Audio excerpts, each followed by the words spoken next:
manzwisisire ake magwaro akabva atodzika. Saka ndopano zotaura kuti zvinhu zvisizvo ndaikoshesa ndakazviita marara. Saka isimba reshoko raMwari kubata kwarinoita mwana waMwari kana razaroko. Saka zvakakosha kuti tinamate kuna Mwari kuti Mwari zvizarurei kwatiri kuti timuzive. Saka dakuona just a small subject pamanherano mubva mushoko raMwari. Dauti timbotarise upenyu hwakararama naJoshua. Tinoziva kuti Joshua anga ari muranda waMozisi kana kuti mubati waMozisi munguva apo vaIsraeri vanga vachibva kunyika yechipikirwa. Saka da kuti tiende kuna Exodus chapter 17. Saka paExodus chapter 17 da kuti tierengere kubva pavhesi ya 13 ne14.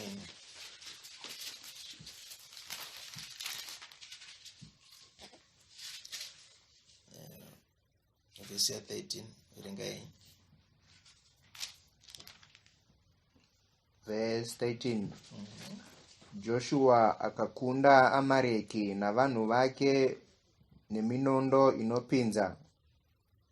Zvino Jehovha akati kuna Mozisi, nyora izvi mubhuku, vazvirangarire, uzvirondedzerevo munzeve dzaJoshua, kuti ini ndichabvisa chose pasi pokudenga zvose zvinorangaridza Amareki. Ipapo Mozisi akavaka aritari akaitumidza zita rinonzi Jehovha Nisi. Saka apa pataverenga apa tinonzwisisa neshoko raMwari kuti inguva apo vaIsraeri vanga vachibva kuIjipita. Saka vava pakati penzira pane zvavakaita pamberi paMwari, vakatanga kunyunyuta, vakapopotera Mozisi vachiti tipe mvura yekunwa. Saka zvava zvichinetsa.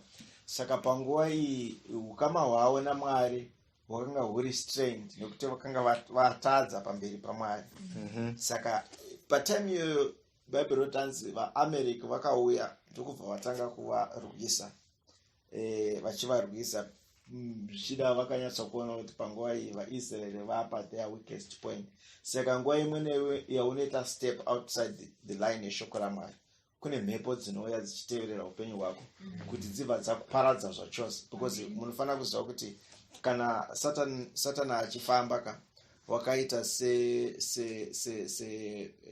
boka remapere, kana mapere achiteverera kana kuti dzingava mabuffaloes kana kuti gurupu remhuka dzakawanda, haaendi pakati but anopota nekumashure ukazitera dzinenge dzichirwara dzichitadza kufamba dzese ndo dzinotanga kubatwa 1. Saka ndo zvinoitawo even wakaipa mukati maupenyu hwako nehwangu. Saka anoramba achicherekedza kuti time yaunoita a step outside shoko raMwari ndo paanoita attack. Saka zviri important kuti nguva imwe let's try to keep the line yedu naMwari iri clear. Kuti wakaipa truly is after our lives. Saka ndo zvakaitwa navaAmereki, ndobva vauya ndobva kutanga kurwisa vaIsraeri. Saka Mwari akaudza Mozisi akati chiudza Joshua tore varume vanorwa vaende kunorwa. Mozisi ndokubva akwira pagomo. Saka zvaiti Mozisi akasumudza maoko, vaIsraeri vokunda, Mozisi kana akuneta vokundwa. But eventually hondo iyi yarwiwa. It was muchitarisa mhando kana kuti rudzi rwakanga ruri Israeri pamberi paMwari, zvanga zvisingafaniri kuvatorera time yakareba kurwa kahondo kakadai so. But ndinoda kuti vakanga vari panzvimbo isi vakanga vatadza pamberi paMwari. Saka kuita small kurwa kahondo kadiki chakachiri chinhu chakavatorera zuva rese. And zvaitotora futi kuti even Moses aende pagomo asumudze maoko, vamwe vambomubata oko kaakuneta. Saka but mukatarisa dzimwe hondo dzakarwiwa kumberi uko, vakangoimba vakakomberedza Jeriko, vakaimba Jeriko rikadonha. Because but mukatarisa zvakaitika mumashure meJeriko, vanhu Joshua akanga audza vanhu kuti munhu wese ngaazvinatse, munhu wese anga ari panzvimbo yake, zvinhu zvakarongeka, hondo haina kunetsa kurwiwa. But saka pane imwe nguva upenyu hwako kana upenyu hwangu hunomonereka uchivavarira uchishupika, Mwari sungano inenge iripo noda kuti wakadara naMwari, but ropafadzo yaMwari panenge pasina. Saka zvinhu zvinonetsa nguva yese uchida kuita izvi. Saka panguva dzakada zvakakodzera kuti zvicherekedze kuti takamira papi neshoko raMwari. Saka Mwari eventually akavakundira, but avakundira apa pandipo patotanga kunzwa nezvaJoshua. Mwari unorayira kuna Moses kuti Moses, nokuda kwezvaitika izvi, zvinhu zvaitika kaizvi hazvifaniri kuenda zvakadaro, nyora mubhuku. But kana wanyora mubhuku, toda kuti iwe unyatse kuzvirondedzera munzeve dzaJoshua. Saka chatiri kuona apa ndechekuti, remember kuti Israel they were millions, 2 million I think, vanhu vakabuda muIsrael vachienda. Kwakuina naAaron, kwakuina naibadzi vaprista, vanga vari vakuru vakawanda. But panapa tikuona kuti Mwari ari kuita single out kuti pane zvaitika izvi, Moses nyora, but nyora nyasa kuzvirondedzera munzeve dzaJoshua. Zvora kuti Joshua ari kutsaurwa kubva paboka rese revanhu vana 2 million for certain secrets dzaMwari. Saka but Mwari haaiti entrust secret dzake kumunhu asingagoni kuchengeta masecrets. Kuti utrust kuna Mwari kuti akupe chingave gift yake kana kuti angava kukubatisa in anything, panofanira paine unhu haunaho ngokuti shoko raMwari kana rasvika pauri rinogara. But kana pasina unhu ihwo, Mwari haakwanisi kuisa anything pauri. Zvakafanana iwe kana une mari yako, une 1,000 US, handiti une mari yako, apo pane ka ecocash agent, apo pane bank, apo pane, saka ukanzi endesa mari yako unoendesa kuti chengeteke, hauendiwo pakambaka yake ecocash yako tasha ndibatiro mari yangu. Because unogona kuti ndikaisa mari yangu apa kokanogona kupwana, but unovha but ndo unotorawo mari yako kuendawo kuStandard Chartered kuza unoona kuti apa paine organization yakakura inoremekedzeka, woisa mari yako imomo. Saka Mwari uri kuudza, remember kuti apa Moses ndiye anga ari mutungamiri, but Mwari ari kuudza Moses kuti Moses zvaitika izvi zvirondedzere kuna Joshua anyatsozvibata. Saka da kuti tifuone kuti nemhaka yei Mwari anga airayira Moses kuti zvive zvakadaro kuna Joshua. Saka da kuti tiverenga again kuna Exodus papo chapter 24.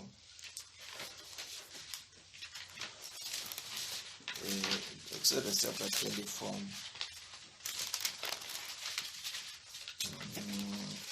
Chapter 24, kubaba verse 12. Verse 12. Okay. Verse 12, and it. And the Lord said unto Moses, come up to me in the mount, and be there, and I will give thee tables of stone, and a law and commandments which I have written, that thou mayest teach them. Moses rose up, and his minister Joshua, and Moses went up into the mount of God, and he said unto the elders, tarry ye for us until we come again unto you. And behold, Aaron and who are with you, if any man have any matters to do, let him come unto them. Saka Mwari panapa unodeedza Moses kuti uya mugomo, because Mwari anga achida kumupa ma10 commandments nokumuratidza kuti tabernacle rinovakwa sei, altare rinovakwa sei, nhumbi dzevaprista dzinovakwa sei. Saka unoshedza Moses kuti chikwira mugomo, ndida kuti ndikupe ma-instructions kuti zvinhu zvinofanirwa kuti zvinofambiswa sei. Saka pataverenga apa pari kuti hanzi vakabuda naaroni nevamwe vakuda kubuda pamusasa. Akabuda akaenda naJoshua.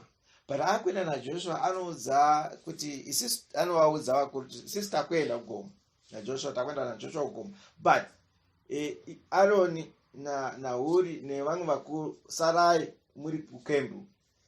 Kana vanhu vakaitirana nharo vakapopotedzana kana vakaitirana mhosva, sarai muchitonga mhosva idzodzo imimi. But isisi takuenda kugomo. Saka ndoda kuti murangare kuti tinozwisisa tese neshoko raMwari kuti pakazopinda vana veIsraeri kunyika yechipikirwa, Bhaibheri rotanzi Joshua naCaleb ndo vega vakapinda. Saka toda kuona kana chitarisa unhu hwaJoshua, tiri kutarisa unhu hunopinda muvimbiso yaMwari. Unhu kana kuti character kana kuti quality yevanhu vanopinda muushe hwaMwari. Saka ada kuti kana tifambe tine that mumurangaro wedu. Saka panapa chakata kuona kuti Mwari wadaidza Moses kuti kwira mugomo, but Moses kana akuenda anotora Joshua oenda nawo, then orayira vakuru kuti imi chisarai muona kuti mhosva dzinotongwa sei kana kuti vanhu vakagarisana here havasi kunetsana here. Saka tiri kuona again kuti somehow Joshua abviswa ari pakati peungano nepakati paMoses. Paakaenda naMoses haana kukwira mugomo kunotaura paMoses achitaura naMwari, but Joshua aigara muzasi megomo achirindira kuti Moses achaburuka. Saka toona kuti zvino upenyu hwaJoshua akanga asiri munhu uya akanga achibatwa nezvakanga zvichiitika panguva yake. Noda kuti maheadlines epanguva zvichida anga ari ekuti vanhu tabuda muIjipita, hapana mvura, nyama yaisi kutombowanika, mazuva ano nyama tiringorova mana chete zvekuti dai tatomboitawo nyama. Saka ndo zvanga zvichitaurika panguva idzodzo. But we see kuti most of the time Joshua yes, vese vari munzira yekuenda muchipikirwa vese, but Joshua ari kuita kunge ane kanyika kake kaanorarama ari ega kasina vakawanda varimo, because Moses ari mugomo, iye anenge ari muzasi megomo, vamwe vari kumisasa vachiita zvavanoita. Saka zvoreva kuti mumwe nemumwe wakadana naMwari patinofamba tinogona kurarama tiri muchechi 1, tina pastor 1, but varivo kutemerwa pane kanzvimbo kavanoraramira kari pakati pekuzodzwa kwaMwari nemhomho yese yevanhu.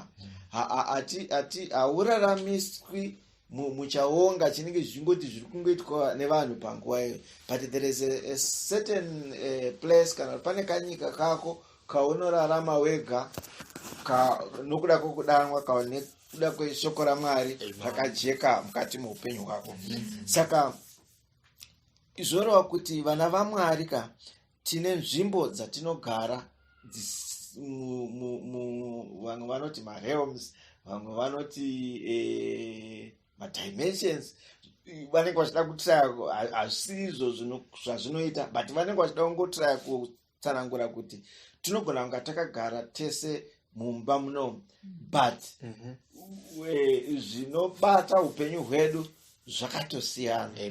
Mumwe anobatikana nezvatiri kuona, but mumwe anenge ari pamusoro paizvozvo. Saka ndo zvazvinodawo kuti zvifanira zvakaita mukati meupenyu hwedu, kuti hatisi vanhu vangori nyika, hatisi vanhu vanongoya kunonamata, but tine a special class patinogara padhuze neumwari hwaMwari.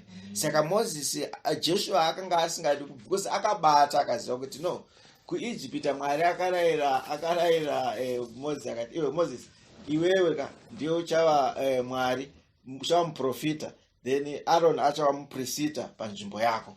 Saka Joshua akatobata kuzoti muprofita, Moses ndiye muprofita, Mwari kana achiunza shoko rake anotaura burikidza nevaprofita. Saka he made sure kuti pane zvaaita aida kuti ave padhuze naMoses, dai Mwari waitibatsira. Amen. Saka ndozva zvinofanira kuti zviite paupenyu hwako nehwangu.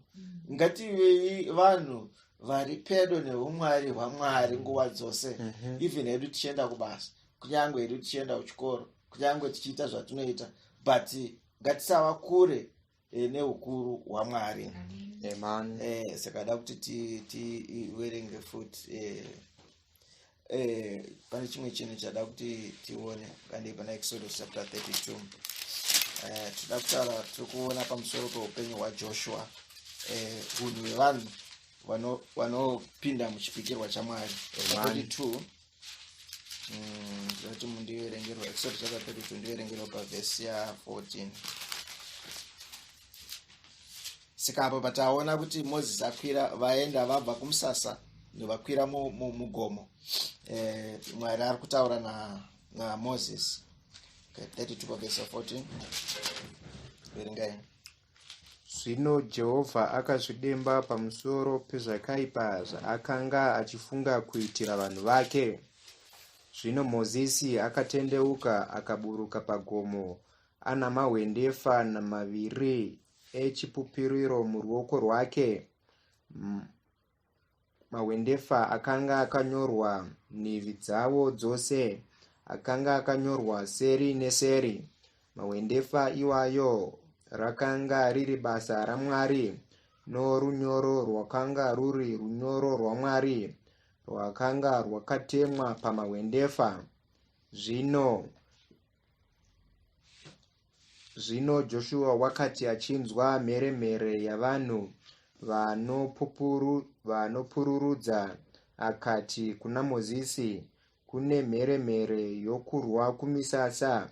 Iye akati, haazi manzwi avanhu vanodanidzira pakukunda kwavo, kana manzwi avanhu vanodanidzira pakukundwa kwavo, asi ndinonzwa mheremhere yavanhu vanoimba. Amen. Saka pataverenga Moses paakakwira mugomo, tinoziva kuti akagara 40 days aripo. 40 days 40 nights. Saka pa 40 days 40 nights Joshua akanga akangogarira achiti munhu waMwari achadzoka, munhu waMwari achadzoka, munhu waMwari. But munoona kuti Bhaibheri pataverenga apa ndoti hanzi Moses akazodzika akabata mahwendefa aya emurayiro achiranga anyorwa neshoko raMwari. Amen. Saka akabata wanoko achidzika mugomo. Saka asvika kuna Joshua vaakudzoka kumusasa, Joshua hapana chachanga akabata, aingoteererawo Moses. Anga akabata mahwendefa reshoko raMwari ndiMoses, but Joshua was there. Saka vaakusvika kudhuze nemusasa, ndo panguva iyi vanhu vaive vakasara kumusasa vakati pamwe Moses pamwe afa uko. But vakataura kuti Moses afa, handizoti sei vasina kutaura kuti ko Joshua ari kupi. Saka vakangoti vanhu apa vaenda havatofira iko, havachadzoki. Ndobva vagadzira chimwari chavo, vakagadzira chimwari chavo, vakatanga kunamata. Mwari akaudza Moses kuti iwe vanhu vako ava vatadza, saka ndakuvauraya. Moses akavanyengetera kuti mukadaro vanhu vakazonzwa kuti vanhu vaya vakabuda muno vakafa munozita sei, Mwari ndobva adzora kutsamwa kwake.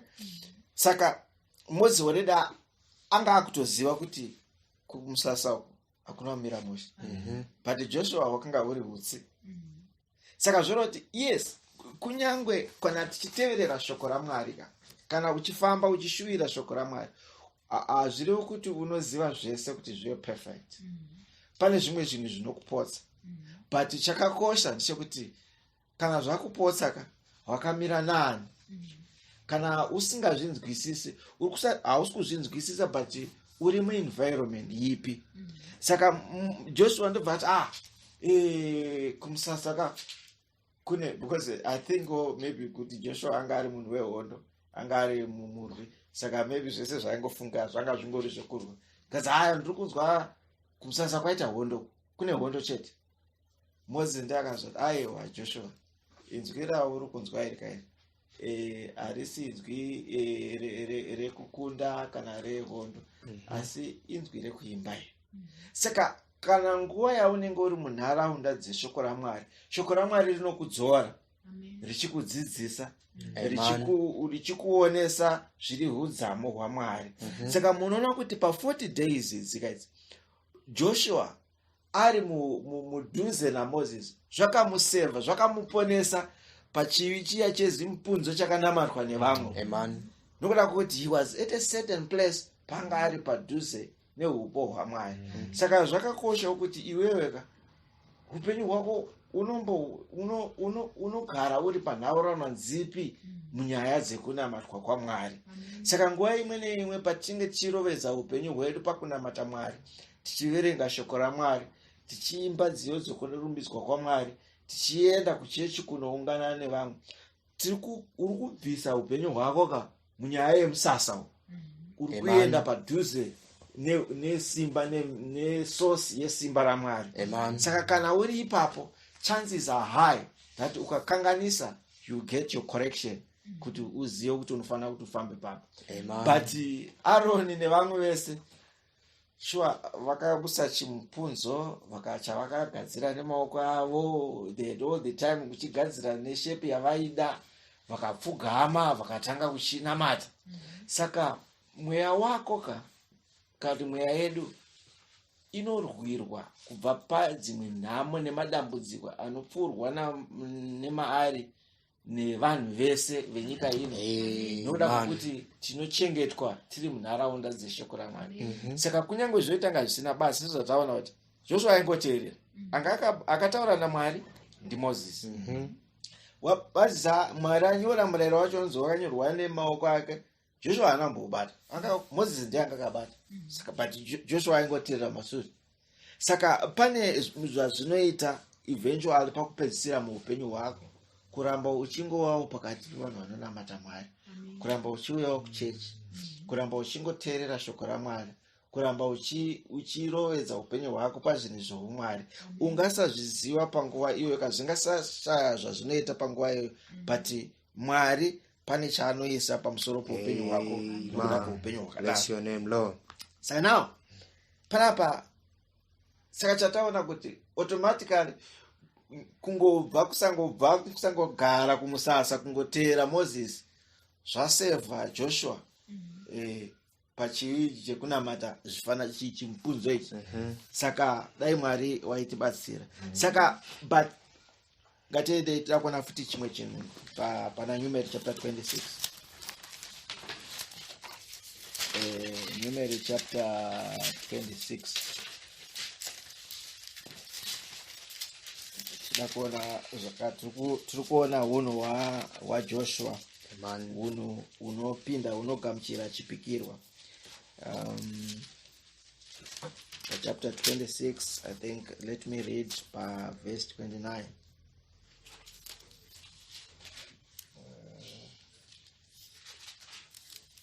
Sorry, Numeri chapter 11, verse 26. Numeri chapter 11.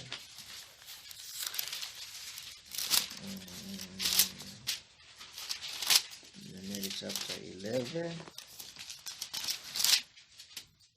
verse 26. Right. Saka apa patoda kuverenga apa Mwari akanga apa Moses varume 70 vanomubatsira kutonga vaIsraeri, because basa ranga rakawandira Moses. Saka Mwari akazoti varume aya vasarudzwa, zvikanzi chiuya nawo kunze kwemusasa, Mwari asimbise, avape mweya weuchenjeri, kuti mweya aise mweya wake pamusoro pavo kuti vagone kuita vatungamiri navatariri paungano yaIsraeri. Saka by 24, and Moses went out and told the people the words of the Lord, and gathered the 70 men of the elders of the people, and set them around about the tabernacle. And the Lord came down in a cloud and spake unto him, and took of the spirit that was upon him, that is Moses, and gave it unto the 70 elders. And it came to pass that when the spirit rested upon them, they prophesied.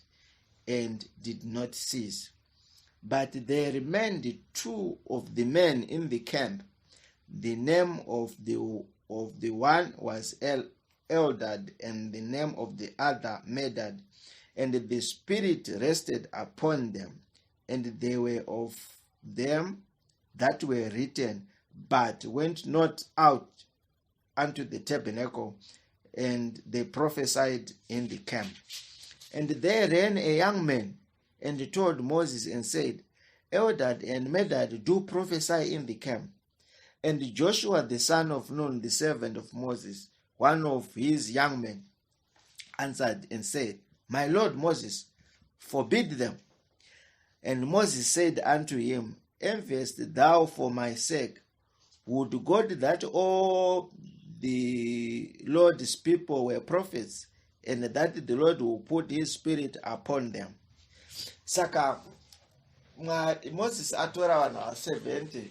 They were supposed to be 70, but pavakaenda navo kutabernacle, Bible ratazi pane vamwe 2, I don't know kuti vakasarawo vachiti vakasara vari kumusasa. Saka vaenda kutabernacle, taona shoko kuti Mwari akatora mweya wakanga uri pana Moses akauisawo zvakare pa maelders angaenda kutabernacle. Ndokubva vese vatanga kuprofita vachiprofita. But nokuda kwokuti ava 2 vakanga vasarudzwawo, but although vakanga vasiko kutabernacle kunze, because tabernacle yaigara kunze kwemusasa. Saka but vari kumusasa vakatangawo futi kuprofita. Saka munoziva kuti nguva yese kana vanhu vakuru vachifamba vakafamba, kuno vamwe vadiki vanosara vachinzi mozotarisa kuti zvinhu zvofamba sei. Saka jaha iri rataona rakabva raona kuti vaprofita sei, handiti tina muprofita wedu ndiMozisi. Saka ndobva amhanya, mwana Mozisi vakubuda, ndobva amhanya kunosangana navo, zanzi kukembuku kune varume 2 vari kutoprofita. Saka Joshua ndobva ati kuna Mozisi, kasi Mozisi, ishe, varambidzei vanhu ivavo, havafaniri kuprofita, imi ndimi munofanira kuprofita chete. Then Moses ndobva ati aiwa Joshua, kana Mwari achida anogona kuti vanhu vese vave vaprofita, siye vaprofita. Saka but toona kuti saka zvinoratidza kuti yes, Joshua akanga ari pedo handiti naMoses, but he was not perfect. Ane pumwe maaireswa achireswa, but mukureswa iko kunoda kwenzvimbo yaari ruoko rwaMwari rwanga ruchimukorekta. Izvozvo hazvina kuitwa na Aaron naHuri vanga vari kumusasa uko pakatanga kuti ngativakei chimwari chacho, because kuti kuvaka chimwari chakaitwa in 40 days. Saka pa 40 days dzese hapana zvakabata hana dzevarume ava vanga vari mumusasa kuti but zvatiri kuita izvi zvakashata. But saka nzvimbo yaunogara zvaunokumikidza upenyu hwako mazviri zvinodetermina kukura kwako pamberi paMwari. Saka Mwari Moses oudza Joshua kuti aiwa Joshua, siya vanofanira kuprofita, siya vaprofita. Saka zvoona kuti vana vaMwari kana tiri muupo hwaMwari hazvirevi kuti we are perfect, hazvirevi kuti tinoziva zvese, but kana tareswa shoko raMwari rinouya kwauri rikuudza kuti aiwa pawatsika apa pasiripo unofanira kuti udai. Saka dai Mwari waitibatsira. Saka ndo zvakanga zviri Joshua. Anga asiri munhu yaiwe kuti wema 100% kana kuti munhu anga ari perfect. But there is one thing changa chiitwa naJoshua, airaramira munyika yake ega isina vamwe. Vaifamba rwendo rumwe kubva kuIjipita, but my experience paiswera paipedza Joshua zuva ari nepaipedzwa zuva nevamwe vese zvanga zvakatosiyana, zvisinei kuti vese vari kufamba murodhi imwe yekuenda kuIjipita. Saka ndo mararamiro anoita vana vaMwari. Maperere ezuva rako kubva makuseni richibuda rakatosiyana nevamwe vese, noda kuti pane pawakaisa upenyu hwako dai Mwari waitibatsira. Saka da kuti tienda thing pascripture yekupedzisira. Exodus here for chapter 33. Exodus chapter 33. Uda chimwe chinhu futi chada kuti tionesane neshoko raMwari. Chapter 33, brother, verengai kubva pavhesi 7 kusvika 11. Verse 7.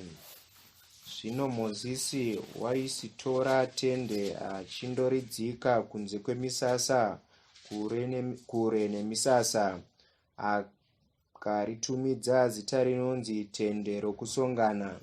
Zvino mumwe nomumwe waitsvaka Jehovha waibudira kutende rokusongana rakanga riri kunze kwemisasa.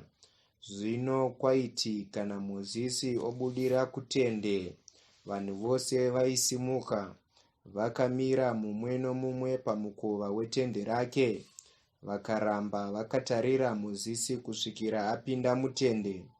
Zvino kana Mozisi apinda mutende, shongwe yegore yaJehovha yaiburuka ikamira pamukova wetende. Jehovha akataura naMozisi. Zvino vanhu vose vakaona shongwe yegore imire pamukova wetende. Vanhu vose vakasimuka vakanamata pasi mumwe nomumwe pamukova wetende rake. Ipapo Jehovha waitaura naMozisi zviso zvakatarisana somunhu unotaurirana neshamwari yake. Zvino dzokerazve kumisasa. Asi muranda wake Joshua mwanakomana waNuni mujaya haaizayibva patende. Saka parava pane another setup. Saka Bhaibheri parinenge ichitiratidza kunyorwa kwanoita rinoda kutionesa kuti zuva rimwe nerimwe vana vaIsraeri vari pakufamba vairarama sei, chii chaimboitika kana vari pakati pavo. Saka panapa taona neshoko raMwari kanzi sisa taona kuti vanzi Moses papaine katende. Moses anga ine tende, akaisa tende. Saka tende iri rainzi tende rokusongana. Saka raitorwa naMozisi akavharisa kunze kwemusasa uko. Remember kuti makanga muri chidama muri murenje. Saka musasa yanga iri ku one side. Saka tende riya raizoiswawo nechekuko. But the purpose yetende ka hanzi neBhaibheri ranga kuti kana munhu achida kutsvaka Mwari aibuda mumba make woenda kutende uko achinamata achiita zvaanoita, kana zvaita zvaari kuda ozodzokera kune vamwe. But paine nguva Mozisi yaizoti yaaienda kutende, but Mozisi aiti kana akuenda kutende it was like a special event yekuti Mozisi kana akuenda vanhu vese vaibuda mumatende twavo, vomira padoo, hapana aigara pasi, vosumuka vese vachiona vachitarisa Mozisi achiita sei, achipinda mutende. Saka opinda mutende, Mwari kubwinya kwaMwari kuti gore rodzika pamusoro petende, vese vachizviona Mwari achitaura naMozisi. Pazvinoita hanzi mumwe nemumwe wotanga kunamata ari pai, ari mutende rake. Saka this was some sort of a routine yaiitika mukufamba kwavo. But taona neshoko raMwari kuti Mozisi aiti kana apedza aibva kutende kuya odzokawo kumusasa kune vamwe. But Bhaibheri rinoudza kuti Joshua anga asingadzoki kunogara kumusasa kwaigara nevamwe. Airamba aigara kwaaigara, kana uda kumutsvaga uchida kumuona waimuwanira kutende rekusongana. But taona kuti tende rekusongana yaiva nzvimbo yaiendwa handiti kana munhu uchitsvaka Mwari. Saka zvoona kuti kana taakutarisa kuupenyu hwedu unozotarisa kuti but iwewe how much time do you commit yourself, kuti inguva yakadii yaunozvipa iwewe pazvinhu zvekunamata kana zviri zvekushumirwa kwaMwari. Saka but Bhaibheri ratinongedzera kuti kana ari Joshua akanzi naMwari uyu ane mumwe mweya wakasiyana nevamwe vese uyu, kana kuti ndiye achapinda kunyika ichipikirwa. Joshua akanga asingabvi patende rekusongana. Saka ndopamunozoona paya kuti kana tauya kuzoshumira Mwari, zvida pamwe tinonzi yanguva yekuimba. Unowanika uri mwere mukuimba, mumwe anenge akanyarara. Inguva yekuti tishumire Mwari, takuenda kuchechi, vamwe havaendi, vamwe vasira kumba, vamwe handazodai. But vari vadyi venhaka vanopinda kunyika yeKenani, vanopinda kuchipikirwa chaMwari, vane rudzi rwaJoshua. Bhaibheri ratinongedzera kuti aigara mutabhenakeri. Vamwe vaizongosumuka kana Mozisi apinda. Kana Mozisi apinda kunaka ndopa vaizongosumuka vonamatawo. Kana Mozisi anamata achibuda zvapera ipapo. But Joshua akanga asina kudaro. Saka dai Mwari aitibatsira kuti pane chimwe nechimwe chatinoita, make sure kuti upenyu hwako huri munharaunda dzinorehwa ukuru hwaMwari. Noda kuti zvine zvazvinoita muramangwana rako. Because pakupedzisira sezvatinoudzwa neshoko raMwari, Mwari ari kuda mwenga. But mwenga haasingori mwenga chete, but Bhaibheri ranzi tichagara pachigaro chokutonga pamwe chete naMwari tichitonga nyika. Saka iwo there is a position yatoda kuti tipuhwe naMwari pakupedzisira. But kuti zvisvike ipapo pane kafambiro katofana kuita, pane muraramiro atofana kuita. Saka ngatiregedzei kuisa upenyu hwedu kuzvinhu zvinongoitwa nevanhu vese. Mungoti fanira newspaper inenge ichizi maheadlines nhasi, mazuva ano kune headline ipi, mazuva ano kune dzachamisa, kune dzaED, ndo zvemazuva iwayo zviri kungotaurikawo, munozvinzwa. But mwana waMwari there's another place, pane kamwe kanyika kari pakati pevanhu vese nedenga raMwari paanoraramira ari ipapo. Apa ndo pakanakira upenyu hwako nehwangu. Saka hatisi vanhu chero venyika yese, hausingori muvanhu vese vanongoendawo kuchechi. Aiwa, vamwe vaenda kuchechi, vamwe vanoenda noda kuti pane zviri kunakidza kana kuti pane zvavari kudawo. But iwewe pane nzvimbo yaunogara, isiri mugeneral muwando hwevanhu vese, but pane paunozvitsaurira, paunogara uri pedo nesosi yeukuru hwaMwari. Saka ndo mararamire akaita nemafambire akaita Joshua. Saka ndosaka pekupedzisira mozozwa Bhaibheri rakuti vamwe vese 2 million vakaparara murenje. Even Moses, he could not make it. Akatadza kupinda munyika yechipikiro. But woti Joshua na Caleb ndo vakapinda. But hazvina kungova saizvozvo, but pane muitiro avakaita, pane mararamiro avakararama nawo, uye pane nzira yavakafamba nayo.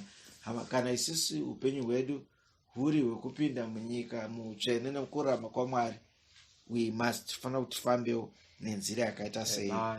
Saka tida kuti tiverenge Numeri chapter 27 tichipedza tione pekupedzisira pane chimwe chinhu chakaitika.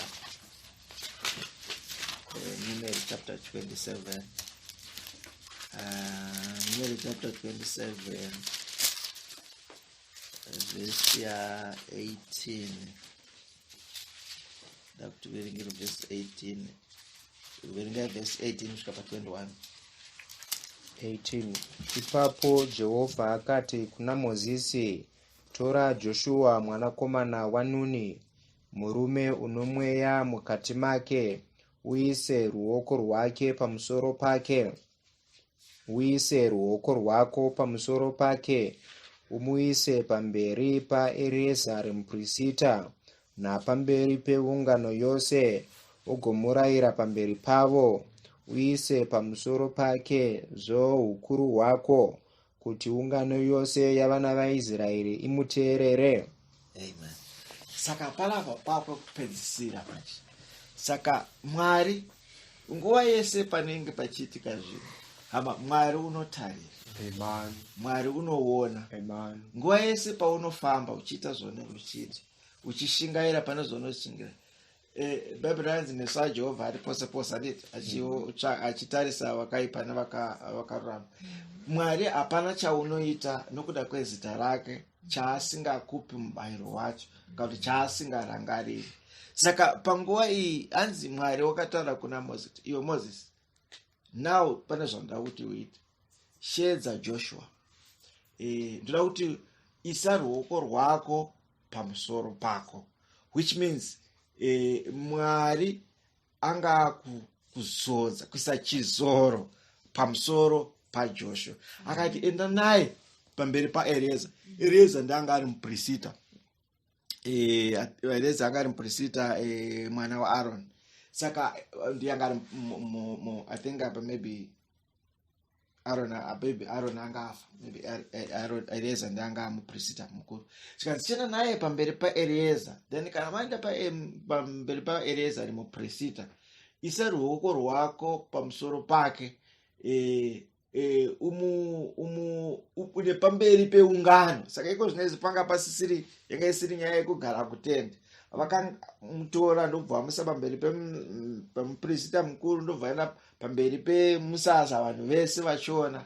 Zvikanzi tida kuti your honor, part of your honor, kana kuti chikamu chekukudzwa chiri pamusoro pako, kana kuti chizoro chiri pamusoro paMoses, chinofanira kuti akuenda zvino pana Joshua.